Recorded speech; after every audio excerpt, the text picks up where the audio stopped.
Welcome to the Utah Senate. This is our time to answer questions from the media and from the public. We welcome those who are watching us over the internet, and we welcome your questions.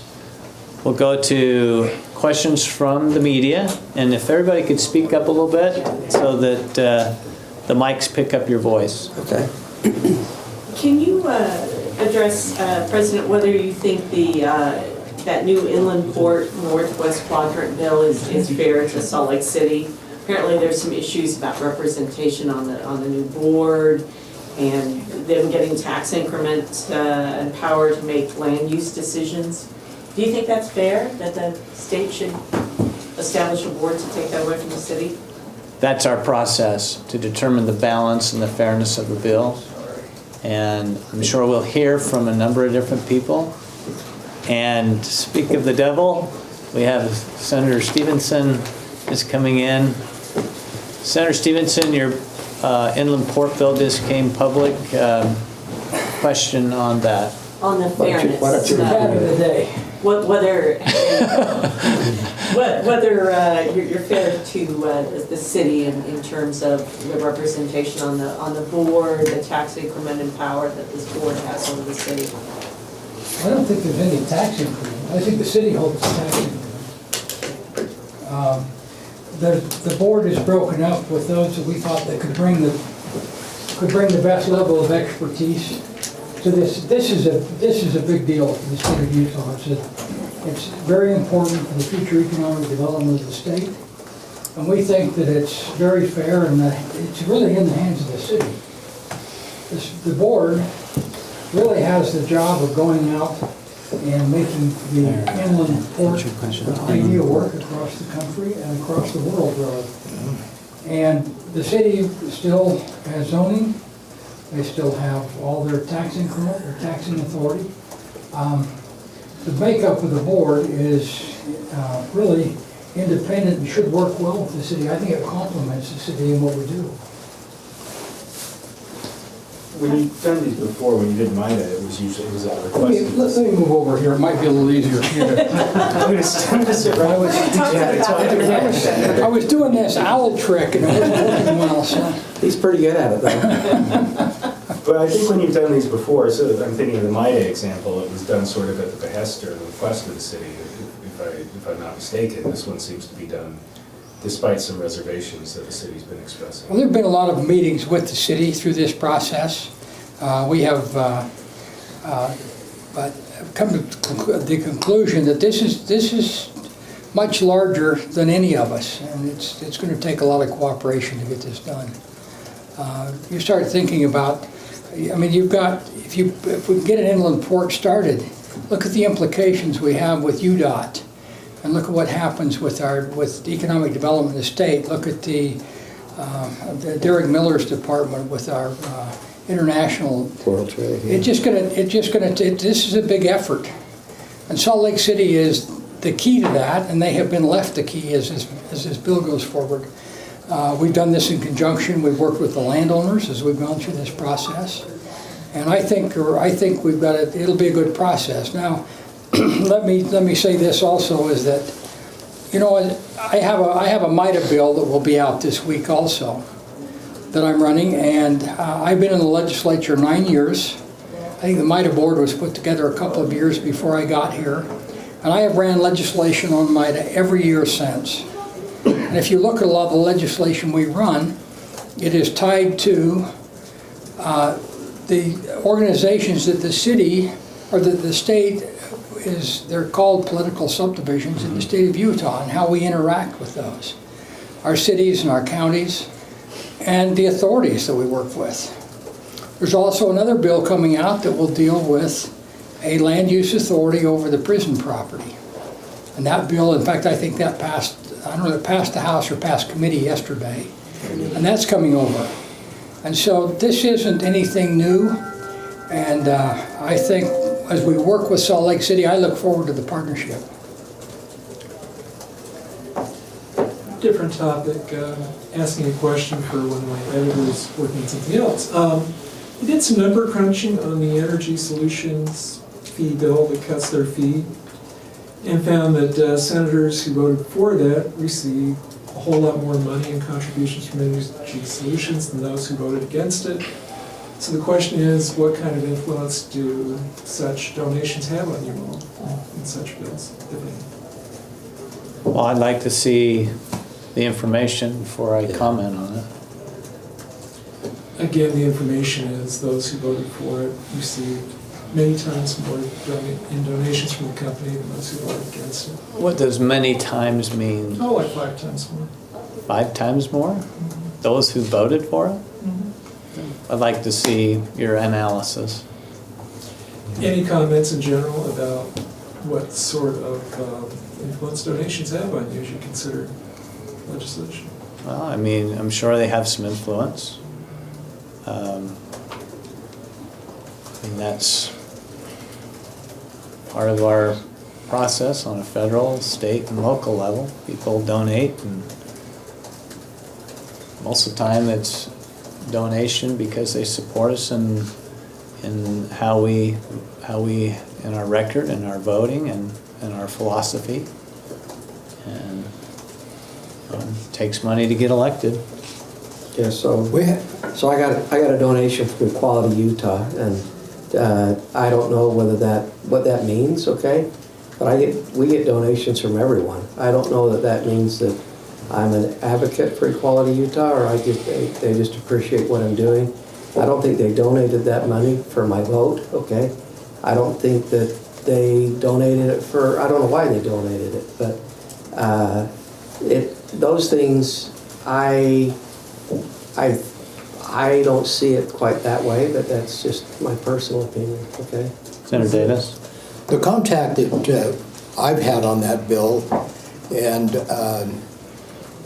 my caucus, we actually gave an intern to look into that and try to discover exactly what 169 was all about, what it did and how it activated.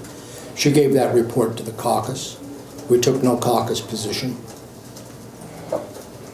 Oh, So, I mean, did it have an influence? I mean, we got the information that we needed to make our decisions. I think when you take a look at our caucus, there were those who voted for, those who voted against. does your Did it have any- caucus receive You know, donations from Energy Solutions? I really, yes, we have received donations, as our PAC has received donations. We've received donations individually as well. But I think if you take a look at where the caucus was, it was all over the place. Is it kind of just a coincidence that there is that big disparity? Well, what's the issue? I think the core question is what does the bill do? And the bill is a change in fee structure as was explained to our caucus. And not a tax cut. And as you look at it, in fact, we've been debating that issue, I think, throughout this entire session. Are fees paying for entire departments, or are they paying for what is needed to be looked at? And I think that's been an ongoing discussion in the legislature during this entire session. It's hard for me to comment before I can see what you mean by many times. And it's hard to know which senators people you're talking about So too, because it's hard to. if somebody got 0 donations and somebody else got $100, that could be construed as 100 times more. So it's hard to know unless we see the numbers. Well, Senator Adams, I mean, I'm just real quickly looking at the numbers here, and it looks like you got about $15,000 in contributions from Energy Solutions over the last few years. How many years? Since 2014. So So it's over for, 4,000 a year. yeah.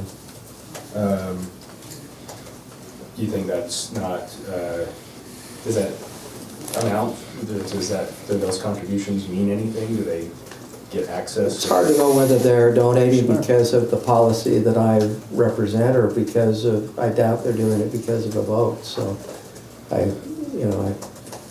there's a chicken and the egg of it there, so. How many bills have we discussed over the last 3 years with Energy Solutions? I think this is one of the first for many years. Yeah, so it's kind of hard to tie it to that. Yeah. I think there's I think there's no question that, a donation probably has some influence. I mean, that's reality, The question is it good policy or not? yeah. And so is it good to have a company like Energy Solution in the state that allows for hazardous waste to be able to be processed? Or is it better that the hazardous waste not be processed or that it be processed elsewhere? And if it's processed here, if you went out to Tuala County and talked to the residents there, they're pretty adamant about the good that Energy Solutions does for their economy. And so I think that's the issue. Is it a positive effect? And I think most of us believe that they've done a positive effect both in managing waste and in the economic impact they've had on the state. Other questions? We do have 2 questions from online. Okay. So the first viewer, this question is in regards to the House recently moving to change the access of the journalists and lifetime with that. It's not even coming from us this time, so. So this viewer just asked, what's to stop the Senate from doing something similar? We like the way we're doing media access now. And we don't want to change it. I gave an example yesterday here in media availability that I have enough problems in my own house. I'm not going to get too concerned about what happens in my neighbor's house. They have their own set of problems, and what might seem on its surface might raise questions about their parenting. I've got similar problems. We have a lot of imperfections here, and we respect them and the way they manage their business in their own house. In the House, they have, having served in the House, they handle their floor time a lot different. Their members leave the floor, they go out into the lobby and talk with constituents, and they vote simply with the thumbs up, thumbs down. It's not a voice vote. There's 75 members. There's a lot of activity going on in and around their chamber. It's a totally different chamber experience, having experienced both of them. So to try to say what is good for them or not for them, I think is probably something that I wouldn't go into either. We like what we do here, Yeah. and we're going to continue it.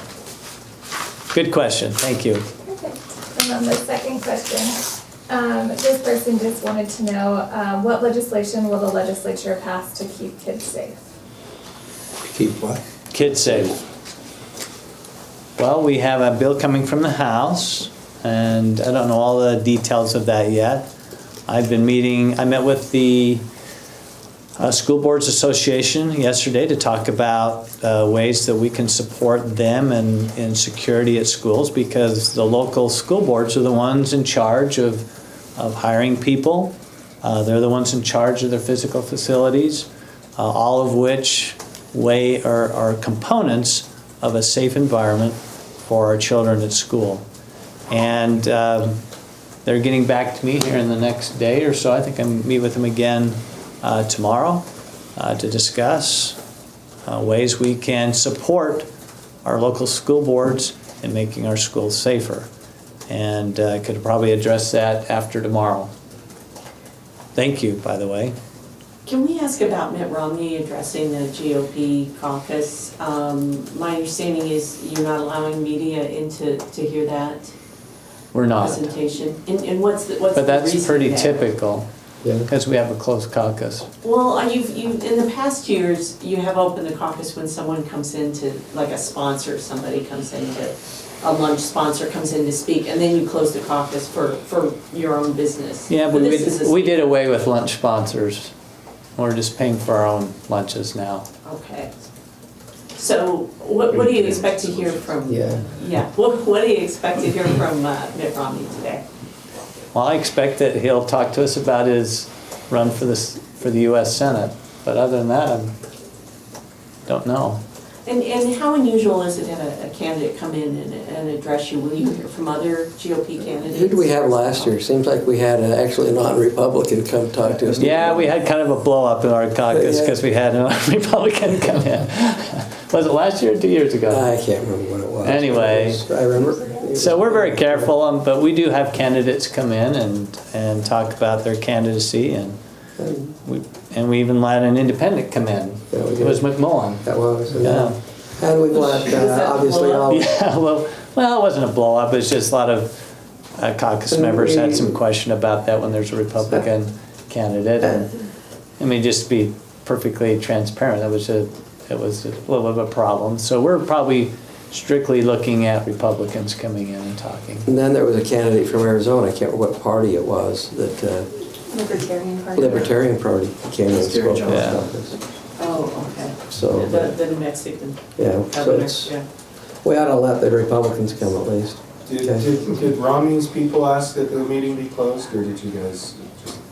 No, No, we just don't. We just, it's policy, it's just, no. without permission from the caucus, we just close it. Was there any discussion ahead of time about whether to allow Romney to come in, and how did that go, given that you've had these past Yes. issues with other candidates? Sure. Can you talk about? It was very positive. Very positive, no concerns, or? No? No, absolutely not. Kevin, was there anything you said? We had some discussion and then we took a vote and passed unanimous. My guess is somebody else's files and wants to come, we'll probably need to allow them an equal footing, so, but that hasn't come up yet, but my guess is it might. All of our national elected officials have been welcomed into caucus. We just, was it 2 years ago, we just changed the policy to where we would buy our own lunch, and that closed the caucus right from the beginning. Yeah, and that was what was driving that. And we, over time, we've gotten away from lobbyist-sponsored types of things, and it works out better for us when we don't have that.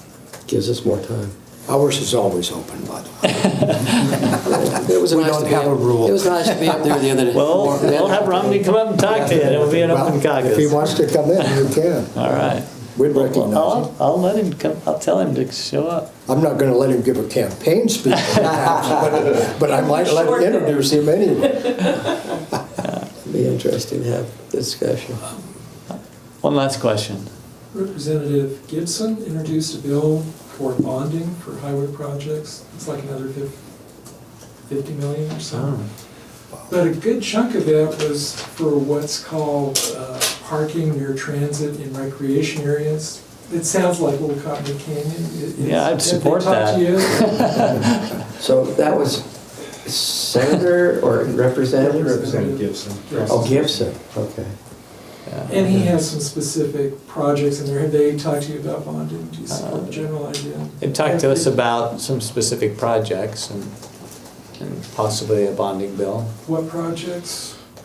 And what projects? The only one I've heard about is the parking garages. I had 14 or 15 mayors sign a letter, and I maybe can get it I've for got a you. copy of it. In Davis County.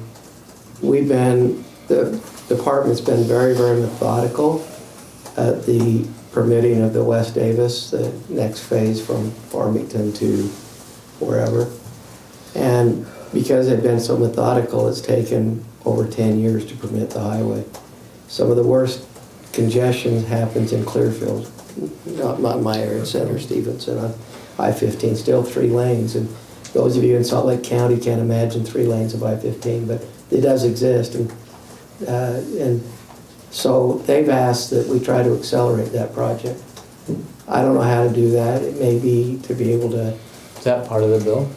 I don't think it is, but I think if it was, I'd probably look at that bill to try to put that in it. Democrats have proposed a $100 million bond for low-income housing. Uh-huh. So that's another bonding bill that we're proposing.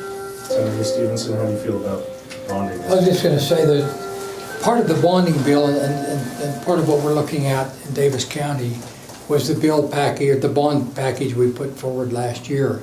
but those bonds haven't all been let. And so what Senator Adams is asking for is that we accelerate the letting of those bonds to accelerate the projects.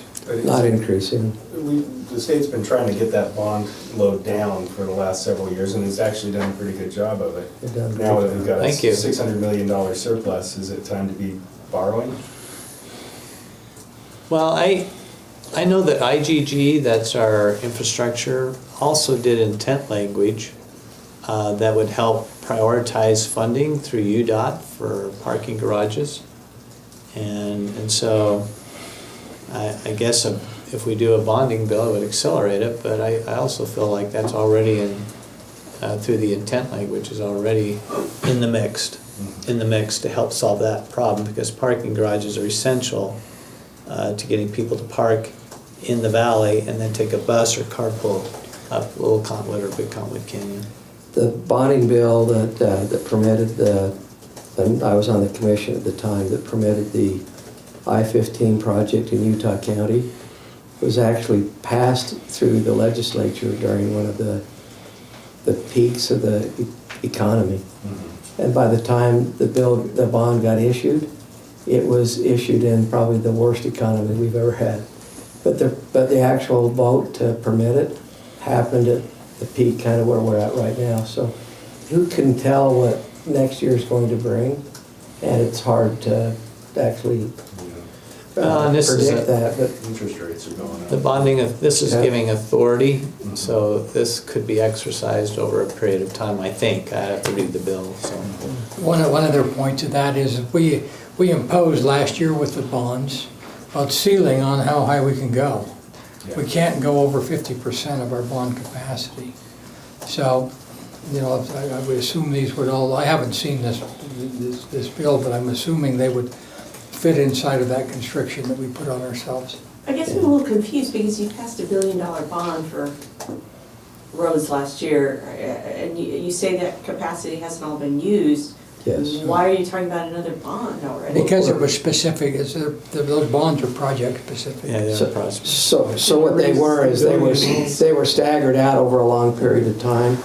When we built I-15 in Utah County, we bonded all at once, and that actually became very challenging to any department because they had a big project and had to gear up for the big project. And when the project was built, there was no capacity to either cash flow or bond for projects after it. Kind of a roller coaster effect for the department. So these bonds were spread out over many years, and so the last bond won't be issued for a few years, trying to meter out the projects. And so these projects are part of that $1 billion bond. We're simply saying meter a little faster. We So I'm not will changing the over- bond amount. But Or if the you Gibson may- bill does, though, doesn't it see I more haven't money? read his bill. What I do is probably It try to changed meter $1 it. billion to $1 billion. That's another. Just giving more You need- I authorization. probably need to look at it. You need to remember that we're paying off bonds well in excess of $300 million a year. And so that's why we think we can stay at that 50%. But back during the recession, or when we were at our peak, we were bonded up to well over 70% of our capacity. 85. We went over 85. But we're back 87. down now, so. We went up to 85, didn't we? Yeah. 86. We actually went over the top, but nobody wants to remember that. Yeah. 85 is over 70. Can I ask one more question? I know you said that was the last one, but. This Okay, is the last one. this is the last Yeah, one. we're okay. So we got the big inland port bill, there was a Medicaid bill that came out the other day. We've got some big legislation that's coming out in the final week. You've got like 2 days, I think, to get hearings on these bills. I mean, is that, the tax bill is another one that, you know, we're still kind of waiting for a hearing on. I know this is the way it often works, but is it a good process to have this stuff rushed through in the final days? It's been worked on all session. Yeah, we've talked about the tax bill, and you've heard about it since probably the first day of the session, and the underpinnings of it, so there's nothing new about In that. terms of a public process, though, does it give adequate public? We've been talking about tax reform for a couple of years. We even had Reverend Tax looked at tax reform during the summer.